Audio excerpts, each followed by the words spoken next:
ബഹുമാനപ്പെട്ട ഗൗസുൽ ആലം മുഹീദ്ദീൻ ഷെയ്ഖ് ഖദ്ദസല്ലാഹു സിറഹുൽ അസീസ് മഹാനുഭാവൻ്റെ മഖാം ഷരീഫ് അൽഹംദുലില്ലാഹ് വിശാലമായ മസ്ജിദുൽ ജീലാനിയാണ് ഇവിടെ കാണുന്നത്.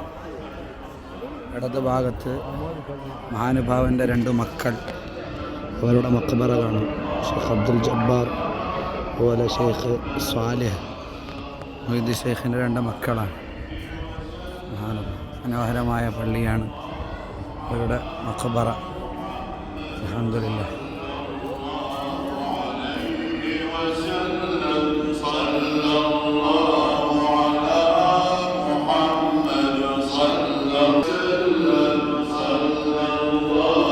അവരുടെ നസബ പരമ്പരയൊക്കെ ഇവിടെ എഴുതി വെച്ചിട്ടുണ്ട്.